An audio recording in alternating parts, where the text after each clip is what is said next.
Assalamualaikum warahmatullahi wabarakatuh. Kami dari kelompok kerja analisis wilayah yang berlokasi di Kecamatan Binduriang, Kabupaten Rejang Lebong, Provinsi Bengkulu, yang beranggotakan Andri Feriansyah, Mugi Aswari, Robi Febrianto, dan saya sendiri, Randy Prayoga. Di sini kami akan mempresentasikan hasil analisis wilayah di Kecamatan Binduriang.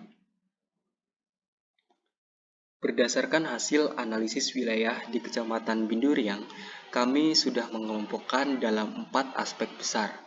Yang pertama yaitu aspek fisik, kemudian yang kedua aspek sosial, yang ketiga aspek ekonomi wilayah, dan yang keempat analisis sistem kota. Baik, untuk yang pertama kita akan membahas mengenai analisis fungsi kawasan di Kecamatan Binduriang. Nah, konsepnya, penyusunan rencana tata ruang ini mengacu pada arahan fungsi kawasan dan pemanfaatan lahan.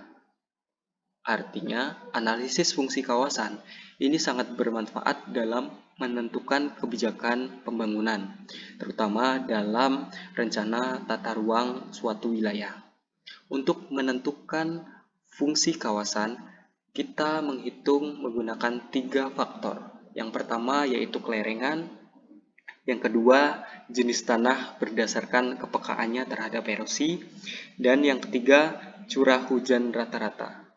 Nah, berdasarkan hasil analisis fungsi kawasan, Kecamatan Binduriang ini dikelompokkan menjadi 3 kawasan.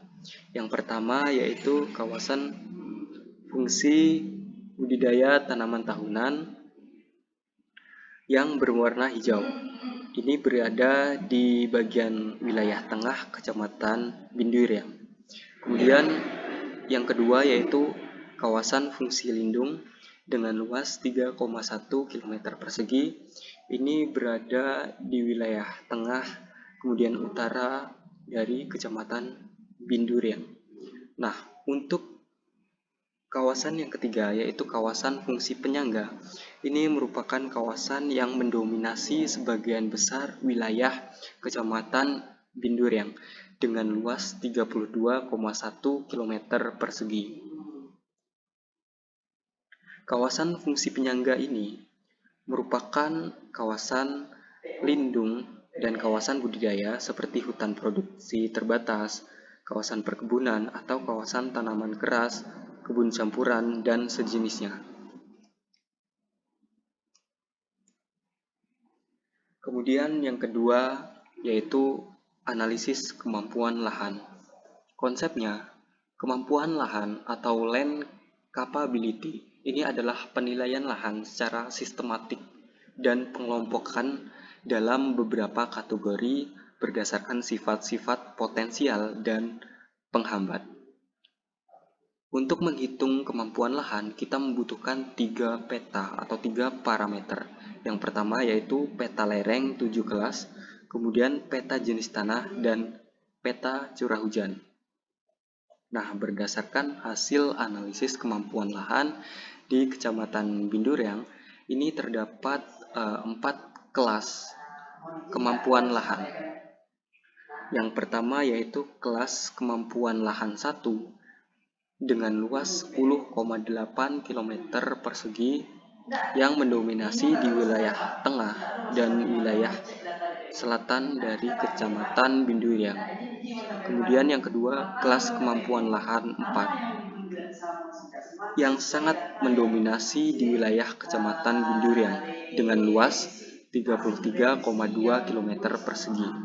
Ini merupakan kelas kemampuan lahan yang sangat atau yang mendominasi di Kecamatan Binduriang. Kemudian yang ketiga, kelas kemampuan lahan 6 dengan luas 0,15 km persegi, dan yang terakhir kelas kemampuan lahan 7 dengan luas 0,2 km persegi. Nah, untuk wilayah Kecamatan Binduriang ini, mengapa lahan kemampuan lahan 4 ini yang paling mendominasi, yaitu disebabkan karena wilayah ini berada dalam lereng dan curam yang memiliki kepekaan erosi tanah yang tinggi dan erosi yang terjadi juga cukup berat, sehingga dimanfaatkan hanya bisa ditanami dengan tumbuhan yang bersifat hutan dan penggembalaan seperti rumputan.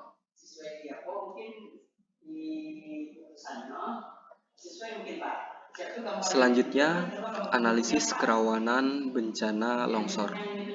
Konsepnya, longsor merupakan gejala alami, yakni proses perpindahan massa batuan dari kedudukan semula sehingga terpisah dari massa karena pengaruh gravitasi. Nah, untuk menghitung parameter longsor, kita membutuhkan beberapa parameter dan beberapa peta. Yang pertama yaitu peta curah hujan, peta kemiringan lereng, peta geologi, peta penggunaan lahan, dan peta jenis tanah.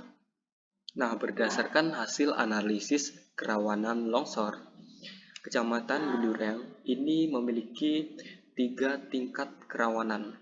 Yang pertama yaitu tidak rawan, yang luasnya 21,2 km persegi. Ini mendominasi di wilayah tengah dan selatan dari Kecamatan Biduriang. Kemudian yang kedua tingkat rawan dengan luas 22,2 km persegi. Ini mendominasi wilayah bagian utara dan bagian barat dari Kecamatan Binduriang dan mendominasi sebagian besar wilayah Kecamatan Binduriang. Kemudian yang ketiga yaitu kategori sangat rawan. Ini luasnya 0,4 km persegi.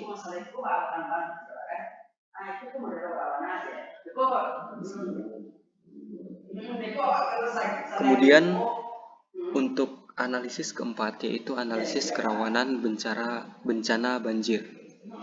Bencana banjir ini biasanya terjadi curah hujan yang tinggi di atas normal sehingga sistem pengaliran air tidak mampu menampung akumulasi air hujan tersebut dan pada akhirnya akan meluap.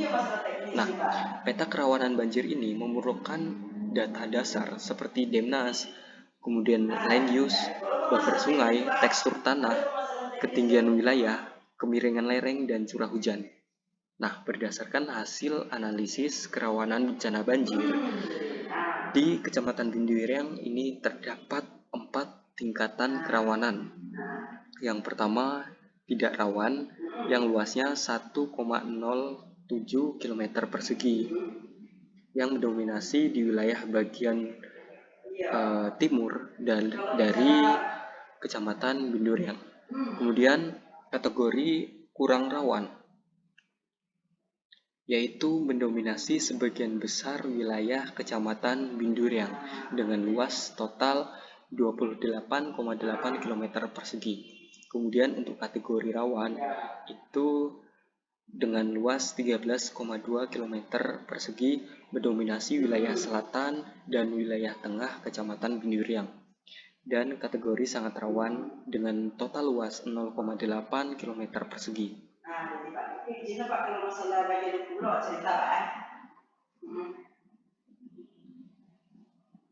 Lanjut untuk indeks penutupan lahan. Konsepnya, vegetasi ini memiliki peran yang sangat penting dalam proses hidrologi dalam suatu wilayah daerah aliran sungai. Nah, perhitungan IPL untuk Kecamatan Binduriang ini menggunakan batas das Dinas Lingkungan Hidup dan Kehutanan dan batas hutan yang didownload dari website Ina Geospasial. Batas das yang digunakan ialah batas das Musi karena wilayah Kecamatan Binduriang ini berada di dalam batas das Musi. Hal ini digunakan untuk memotong peta hutan sesuai yang dibutuhkan. Nah, berdasarkan hasil perhitungan IPL, maka dapat diketahui jika nilai indeks penggunaan lahan pada wilayah ini berada pada kategori sedang dengan nilai 34,52%.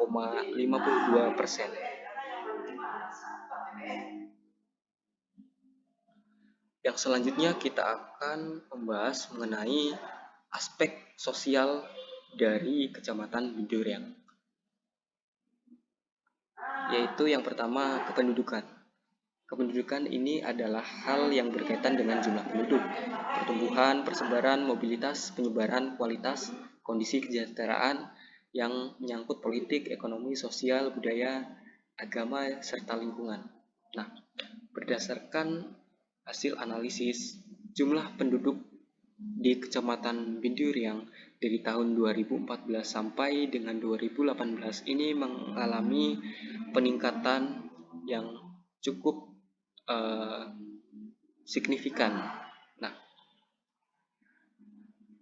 kemudian untuk kategori seks rasio Kecamatan Binduriang ini dari tahun 2014 hingga 2016 mengalami fluktuasi yang tidak terlalu signifikan. Kemudian dari tahun 2016 hingga 2018 mengalami penurunan yang sangat tajam atau yang sangat signifikan sekali.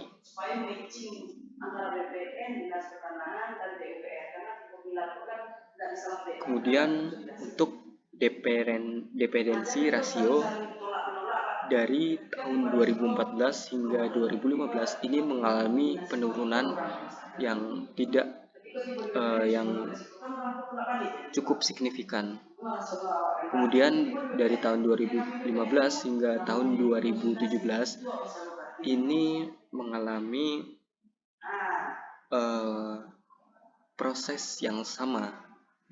Kemudian di tahun 2017 sampai dengan tahun 2018 mengalami penurunan yang sangat tajam. Dari grafik di atas, maka disimpulkan bahwa angka dependensi rasio di Kecamatan Binduriang ini mengalami penurunan di tahun 2015 dan secara drastis mengalami penurunan ini sebanyak 47,6 atau 48 orang.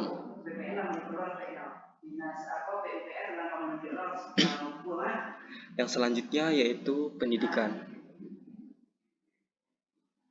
Pendidikan dapat diartikan sebagai sebuah hal yang memiliki peran penting dalam meningkatkan kualitas masyarakat dan kemajuan bangsa dan negara.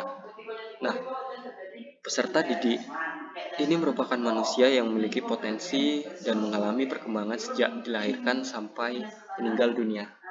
Berdasarkan grafik rasio perbandingan guru dan murid di Kecamatan Binduriang, ini terdapat perbandingan yang cukup signifikan di tingkat SD dan MI, di mana murid ini lebih banyak dibandingkan dengan guru.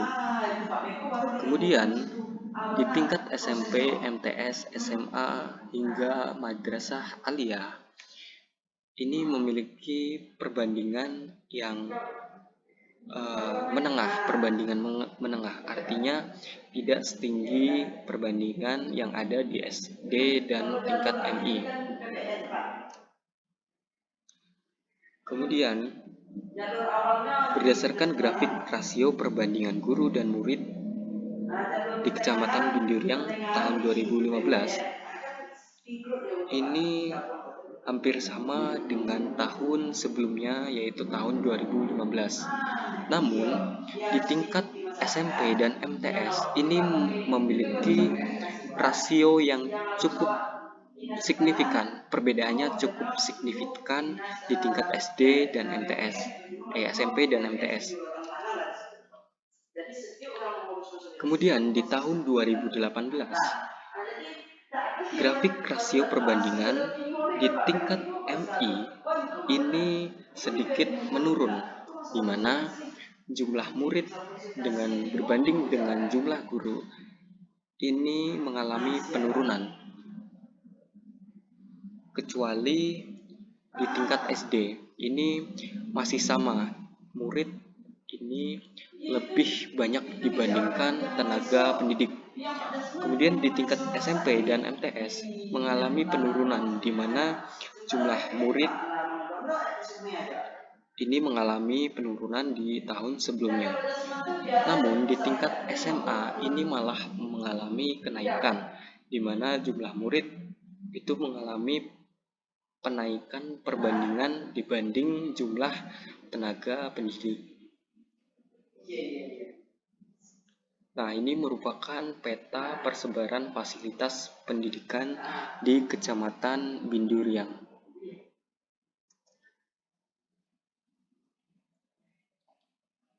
Kemudian yang ketiga yang selanjutnya yaitu aspek kesehatan.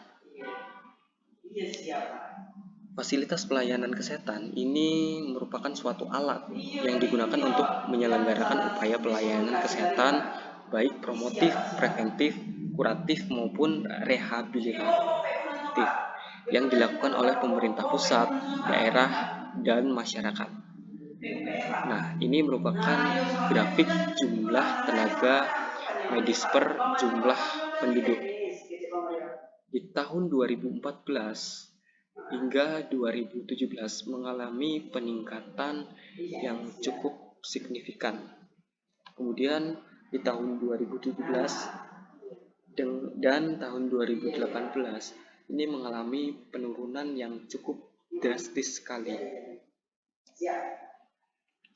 Kemudian ini merupakan rasio jumlah tenaga kesehatan.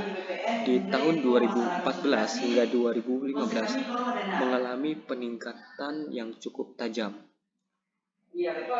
Dan untuk tahun 2015 hingga tahun 2018 ini mengalami fluktuasi yang tidak terlalu mencolok.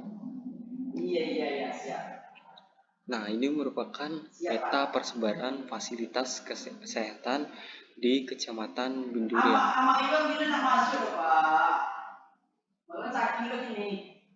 Kemudian kita akan membahas pertanian.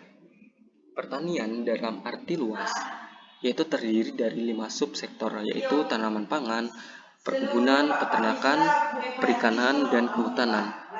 Wilayah pedesaan yang bercirikan pertanian ini sebagai basis ekonomi, sedangkan wilayah perkotaan yang tidak lepas dari aktivitas ekonomi, baik yang sifatnya industri, perdagangan, maupun jasa, mengalami pertentangan luar biasa di dalam rata-rata pertumbuhan pembangunan. Nah, ini grafik yang menunjukkan bahwa pertanian di Kecamatan Binduriang ini kopi menjadi salah satu produk unggulan di Kecamatan Binduriang, diikuti oleh kelapa sawit dan kelapa serta kakao. Yang selanjutnya yaitu ketenaga kerjaan. Ketenaga kerjaan adalah segala sesuatu yang berhubungan dengan tenaga kerja pada waktu sebelum, selama, dan setelah selesai masa hubungan kerja, baik pada pekerjaan yang menghasilkan barang maupun pekerjaan. Nah, berdasarkan grafik, jumlah penduduk usia 15 hingga 64 tahun di tahun 2014 hingga 2017 ini terdapat nilai yang sama. Untuk jumlah angkatan kerja di tahun 2016 ini yaitu sekitar 150.000 jiwa.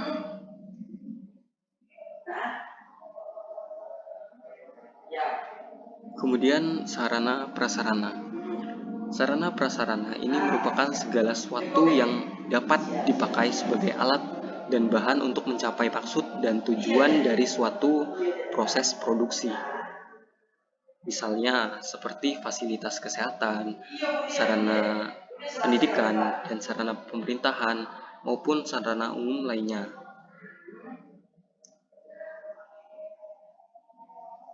Yang selanjutnya yaitu aspek ekonomi, PDRB. Nah, berdasarkan perhitungan laju pertumbuhan PDRB di Kabupaten Rejang Lebong terbagi atas 3 kategori, yaitu pada tahun 2016 hingga 2018 itu tergolong ke pertumbuhan PDRB yang cepat. Nah, sedangkan pada tahun 2019 ini tergolong pada PDRB yang sedang, dan pada tahun 2020 tergolong PDRB yang lambat.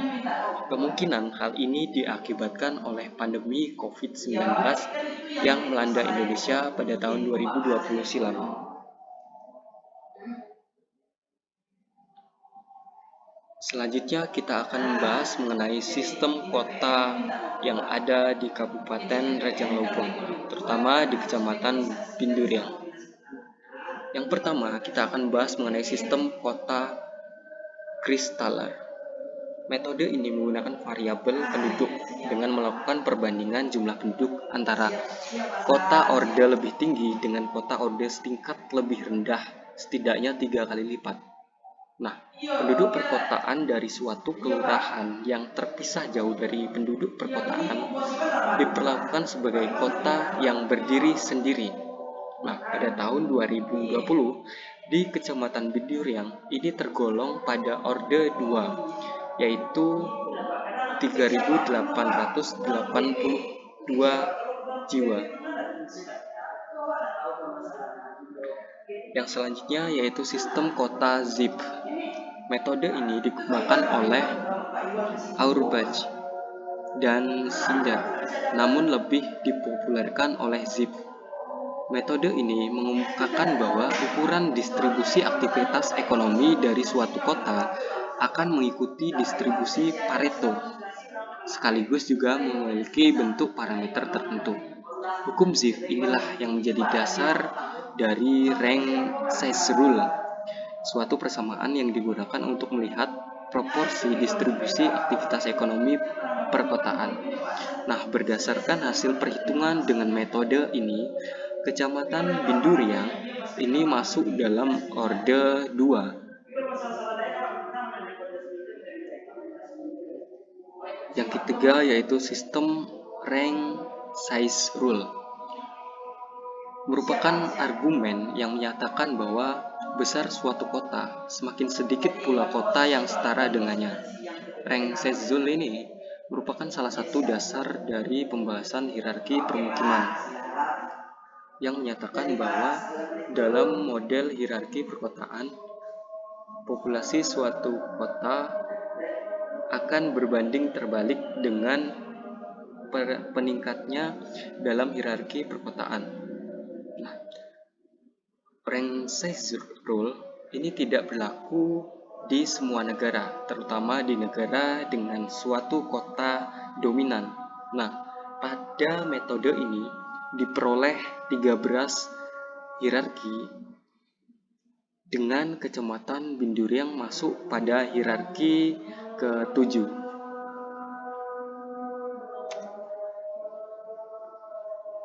Kemudian yang terakhir adalah sistem skalogram. Metode skalogram ini dilakukan untuk mengetahui pusat pelayanan berdasarkan jumlah dan jenis unit dari fasilitas pelayanan yang ada di setiap daerah. Asumsi yang dipakai adalah bahwa wilayah yang memiliki ranking tertinggi adalah lokasi yang dapat ditetapkan jadi pusat pertumbuhan. Nah, terdapat 5 kelas berdasarkan hasil perhitungan dengan sistem skalogram dengan panjang kelas masing-masing yaitu 1,6. Nah, Kecamatan Binduriang ini masuk dalam orde 3 yang memiliki fasilitas 6 hingga 7 diantaranya yaitu ada fasilitas pendidikan seperti SD, SMP, SMA, fasilitas kesehatan seperti puskesmas, dan fasilitas ibadah seperti masjid, musola, dan gereja.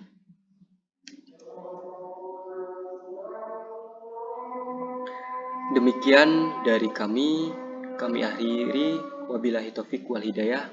Wassalamualaikum warahmatullahi wabarakatuh.